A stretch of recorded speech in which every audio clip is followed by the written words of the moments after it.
Again, we're coming from the 12th chapter of Luke's Gospel. It's been a difficult journey, hasn't it? And it's not going to get any easier. So put on your crash helmet, fasten your seatbelt. Here we go. Jesus said, I came to bring fire to the earth, and how I wish it were already kindled. I have a baptism with which to be baptized, and what stress I am under until it is completed. Do you think that I have come to bring peace to the earth? No, I tell you, but rather division. From now on, 5 in one household will be divided, 3 against 2, and 2 against 3. They will be divided. Father against son, son against father, mother against daughter, and daughter against mother. Mother-in-law against her daughter-in-law, and daughter-in-law against mother-in-law. He also said to the crowds, when you see a cloud rising in the west, you immediately say, it's going to rain. And so it happens. And when you see the south wind blowing, you say, there will be scorching heat. And it happens. You hypocrites! You know how to interpret the appearance of the earth and sky, but why do you not know how to interpret the present time?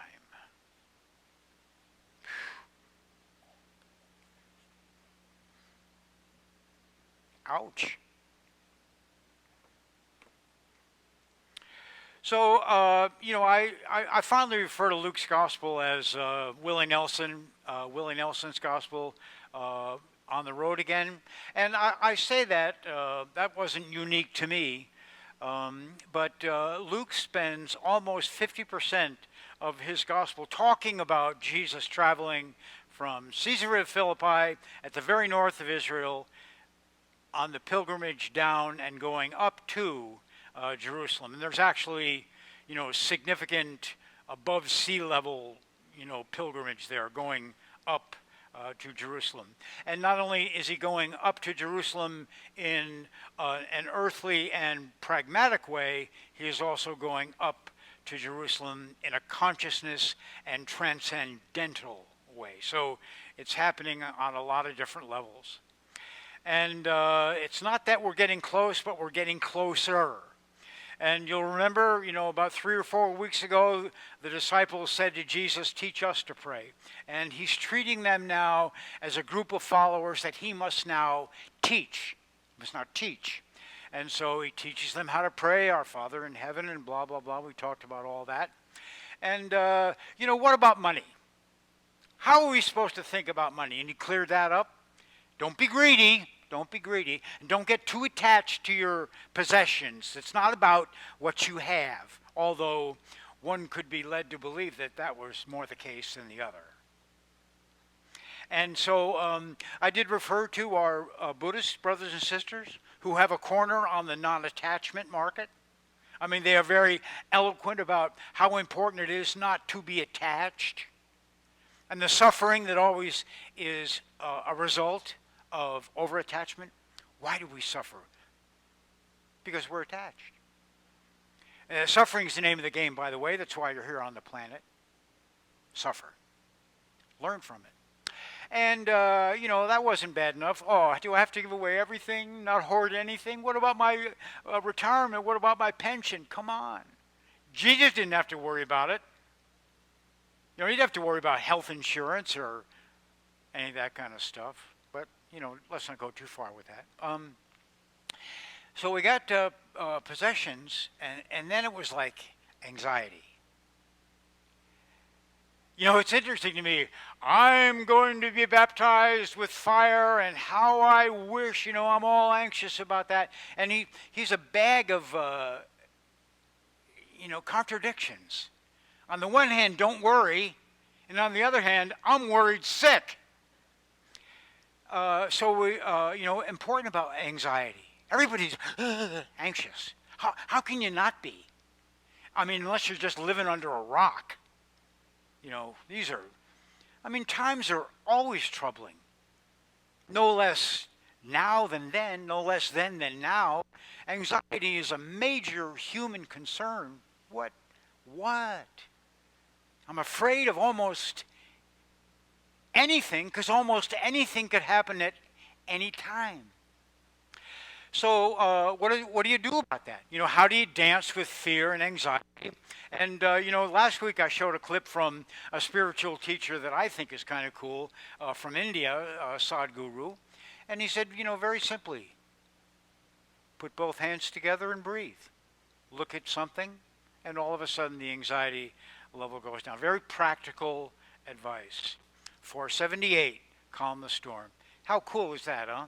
No matter how twisted you get about anything, about the diagnosis or, sitting there in pre-op, knowing that they're coming with the anesthetic and the knives right away, it works. How cool is that? So we have not worry, and then today now is a whole different thing. So Jesus asked the question, what do you think? You think I came to bring peace on the earth? And if he asked me, I'd say, absolutely, I thought you were going to bring peace on the earth. That's what the angel said when you were born, peace on earth. You are the Prince of Peace. This is the gospel of peace. And by the way, what was the last thing that you said to your disciples after you walked through the locked door? Peace be with you. My peace I leave with you. Do you think I come to bring peace on the earth? No, not peace. So this is, what in the world is he talking about? What's going on here? This is huge. It's huge. Wrestle with this. It's both and, huh? Fire incinerates. Fire destroys. Here in Northern California, we know that. Fire is also the fire of Pentecost. The fire that the disciples on the road to Emmaus did our hearts not burn within us. Were we not gifted with tongues of fire? Both and. Destroys, empowers.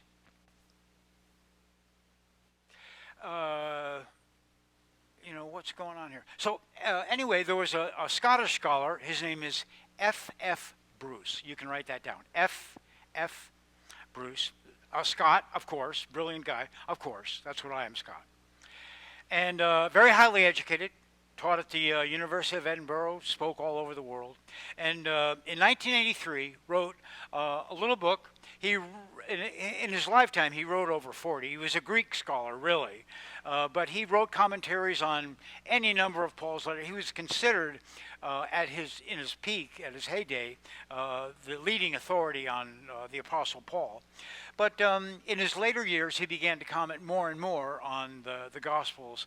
And he wrote a little book. He wrote a little book called The Difficult Sayings of Jesus. The Difficult Sayings of Jesus. And Jesus said a lot of really tough stuff. But among them was this. Really? You're going to break up families? Really? Fathers and sons, mothers and daughters, in-laws. The very fabric of the Hebrew life, of any life, is family. What did Confucius say? Hey, if you want to have a really great country, it starts with being a really strong family. If you have a really strong family, they love each other and care for each other, they'll interact in a community, and that'll make for a stronger neighborhood. You get a couple of neighborhoods together, and they're all strong, and they all love each other, and they're behaving kindly toward one another, you're going to have a thriving and prosperous community. And you get a bunch of those communities together, and then you have a whole state, and a whole state that's just moving and grooving, taking care of each other, love each other, behaving well toward each other. And then if you have a bunch of those that are together, then now we're talking a country.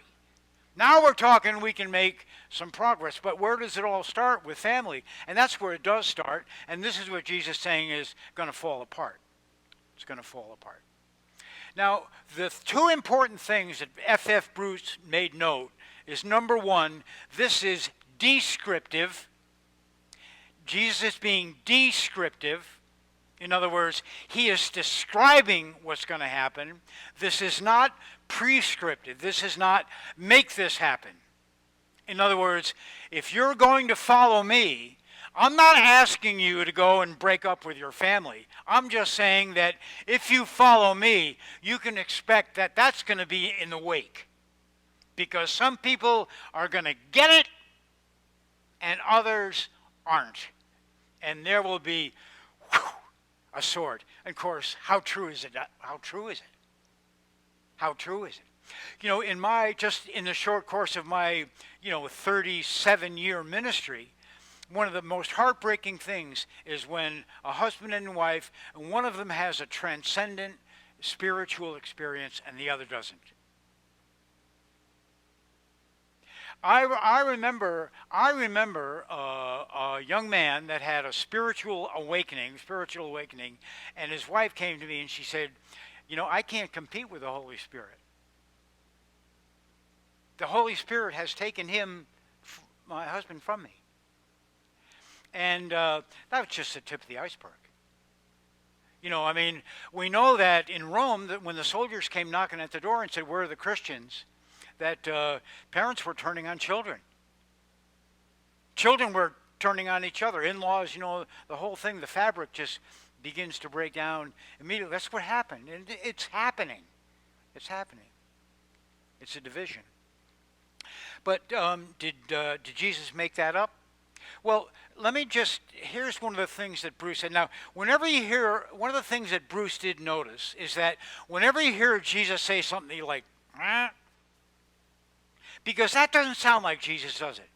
Jesus would say something like, listen, moms, dads, love each other, love your kids. And if you have to build families with in-laws, for sure, introduce them, welcome them, love them. Love. I'm not about, violence or division or anything like that. I'm talking about what I'm going to lay out here is a ministry of reconciliation. I want people to come together that have been apart. I want people to come together with God and reconcile their broken relationship because, we're all having a rough road and, we need forgiveness. And that's my ministry essentially. So whenever you hear Jesus say something like, father, son, mother, daughter, all that kind of stuff, thinking, what's he talking about here? So here we go. So Prophet Micah, all of you are familiar with this. I'm sorry that we had to read from Jeremiah this morning because this is really what we should have read from. This is Prophet Micah. It was a long time before Jesus came on the scene, and Israel was having a rough time. They had their heyday. They did. They had their heyday. They were delivered from Egypt, which was great. We're going to continue to have the Passover, which reminds us of how wonderful God is. Saw us in oppression, said, let my people go, and all that. And then with David, we were on top of the heap. We didn't have a neighbor that wasn't intimidated by us. Everything was fine. The temple was booming, all that kind of stuff. And we want that again. It's like a lot of Americans want post-World War II America. We just kicked the Nazis, the kingdom come. Everybody was coming back, victorious and all that. Paid a terrible price, but it was all worth it. And now we can all work and make a lot of money and have lives that God intended us to live. And we want to be that way. Ozzie and Harriet, the whole thing. But what did Israel like? What did Israel long for? They longed for a time when God was going to come back and set the table right. And let the chosen people remind them that they were indeed the chosen people and that everything was going to be set right and all that. But what's going to happen first? Terrible things. Terrible things called the tribulation. It's going to get a lot worse before it gets better. It's like when you scrape your knee and you go home and your mom comes with what do they call it, merthiolate? Is that what that stuff was, that terrible red stuff? Sting? Just awful, getting all that dirt out of there. But that's what has to happen before things get better. So anyway, this is Micah, and he's talking about that. He's talking about this is how bad it's going to get before God does God's thing and straightens everything out. Put no trust in a friend. Have no confidence in a loved one. Guard the doors of your mouth from her who lies in your embrace. For the son treats the father with contempt. The daughter rises up against her mother. The daughter-in-law against her mother-in-law. Your enemies will be the members of your own household. Micah.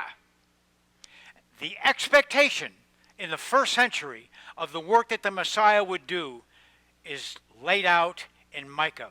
These words, this division, would have come as very, very good news to a first century Israelite.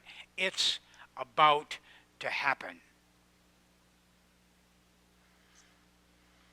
You see the wind coming this way, you know it's going to be scorching heat. You see the clouds coming this way, you know it's going to be rain. What's wrong with you people? Don't you know that those are just the signs of what God is doing here in me through all of you? Are you not paying attention? And so that's what Jesus is about here. He's just hearkening to a memory that people had, that things are going to get worse before they get better. That's one of the things that's happening.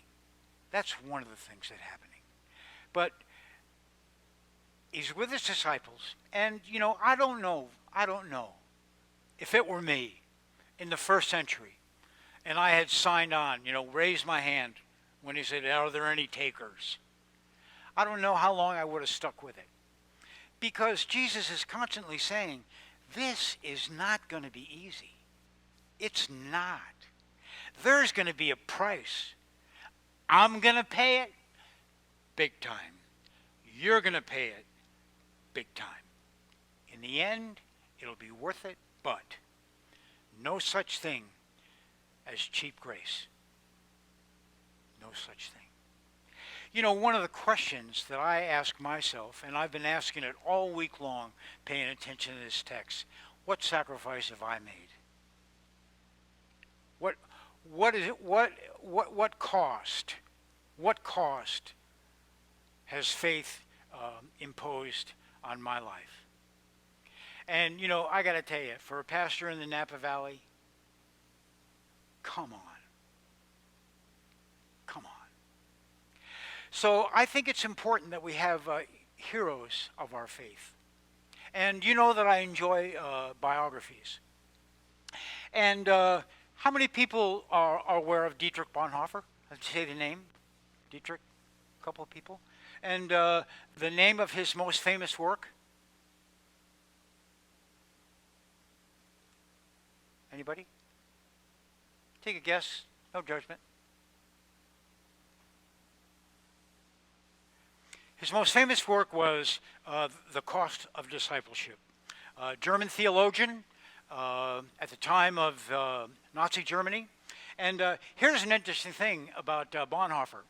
So you have Westminster Abbey, which is like for us, Anglicans, and especially in the UK, like, and on the west portal, the west entrance of Westminster Abbey, there over the entrance, which was recently refurbished in 1995, there are 10 niches, 1, 2, 3, 4, 5, 6, 7, 8, 9, 10, that were never filled. Never filled when the Abbey was first built. They've been vacant since the Middle Ages when when the Abbey was built. So there they were, and these empty niches, and they're remodeling, they're redoing, renovating the west entrance, which is, and there's these niches. And so they get together at the cathedral and they say, well, rather than put in some of those ancient guys or apostles or, some of the New Testament figures, why don't we pick out some modern people, some contemporary saints? How cool would that be? So Oscar Romero, Martin Luther King, not Gandhi, Martin Luther King, Dietrich Bonhoeffer is one of them, and the others whose names I fail to remember by memory are from extremely different countries, different continents, different color skin, and but all martyred for very, very powerful Christian reasons. They have paid the price, and they're inspiring. They gave it up for the team. And Bonhoeffer's one of them. And because only two people raised their hand, you're going to learn something today. So here's a little short bio of Dietrich Bonhoeffer. What is grace? It's good. All right, let it rip. Dietrich Bonhoeffer was a double agent who plotted to assassinate Adolf Hitler in the Wolf's Lair fortress. When the plot failed, Hitler made sure he was executed in the final days before the German surrender. Today, he is hailed as a 20th century martyr, and you can find his statue among the sculptures of the 10 modern martyrs above the west entrance of Westminster Abbey in London. But who was he really? For Germany and the world, his name, Adolf Hitler. The German nation was despondent after the defeat of World War I, the end of the monarchy, and the subsequent economic collapse. The charismatic Hitler offered a new government to replace the monarchy and appeared to be the nation's answer to their prayers. Now, the rise of the Third Reich brought the aristocratic and highly educated Christian pacifist Dietrich Bonhoeffer into a collision course with Hitler and the Nazi regime. Bonhoeffer struggled with the moral dilemma, his religious views, and the courage to do something about the persecution of the Jews. In order to avoid compulsory military service, Bonhoeffer's brother-in-law helped him get a job with the German Secret Service, the Abwehr. Soon he became a double agent and was involved in foreign travel, secret meetings and resistance plans, and was soon part of a plot to assassinate Adolf Hitler. Hitler viewed Bonhoeffer as a threat. He was banned from Berlin, forbidden to write, speak or publish. He tried to sabotage the Nazi war effort and smuggle German Jews to Switzerland. Bonhoeffer's personal mantra was, "Silence in the face of evil is itself evil. God will not hold us guiltless. Not to speak is to speak. Not to act is to act." He was arrested for his work as a double agent and assisting Jews to escape from Germany. When the plot, Operation Valkyrie, failed, Bonhoeffer's connections with the other conspirators were uncovered, and he was sentenced to death. He chose to face imprisonment and execution with courage, and to be faithful to the principles of his beliefs in God. He advocated that Christianity should transform your life and your actions. A famous author wrote this: "The greatest want of the world is the want of men. Men who will not be bought or sold. Men who, in their inmost souls, are true and honest. Men who do not fear to call sin by its right name. Men whose conscience is as true to duty as the needle to the pole. Men who will stand for the right, though the heavens fall." Today, Bonhoeffer is celebrated for his Christian ethics, and his theological writings are considered to be classics throughout the Christian world. His work is centered around the amazing grace that God offers each one of us. Let's read what the Bible says about grace in 2 Corinthians chapter 12 and verse 9. "My grace is sufficient for you, for my power is made perfect in weakness. Therefore, I will boast all the more gladly about my weaknesses, so that Christ's power may rest on me." If you would like to know more about God's unconditional love and the peace and happiness it can bring to your life, then I'd like to recommend the free... So, we have Jesus explaining about the baptism that he has to be baptized with, referring specifically, I think, to the cross and resurrection that he's not particularly looking forward to. And he's reminding his disciples, and I think there's an edge in his anxiety. He's reminding his disciples that this is not an altogether easy walk. And it still continues, I think, to be difficult. And to walk in this world which makes demands on us. that we behave in certain ways, certainly in our culture. And there are things that happen around us about which we should give voice. And you wonder if it's worth it. You know, if I say this, what will be the implications of it?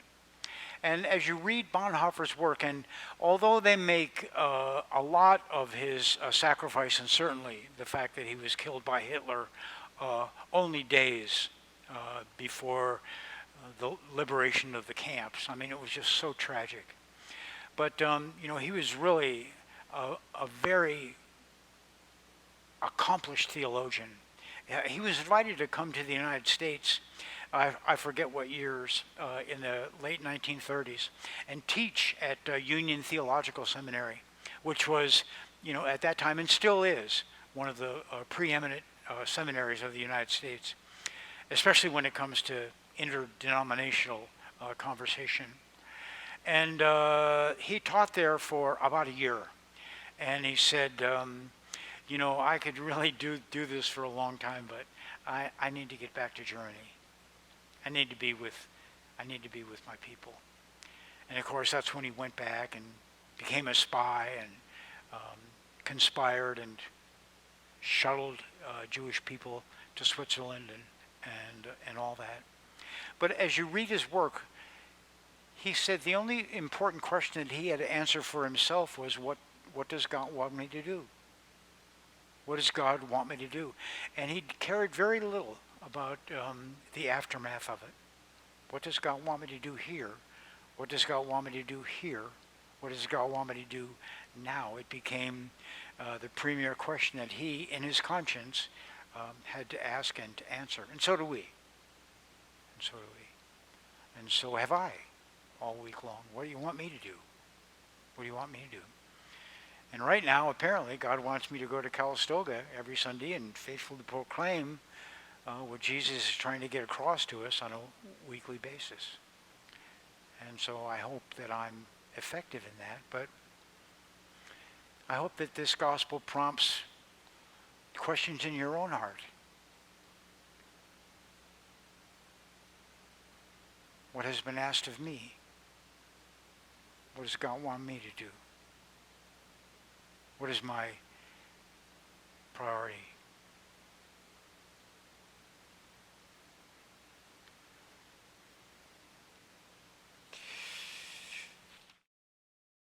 Contributions to St. Luke's Episcopal Church help to make the digital ministry and other outreach within the community possible. If it is in your heart to make a donation, St. Luke's secure PayPal link, as well as the church's mailing information, may be found in the description of this video. Thank you.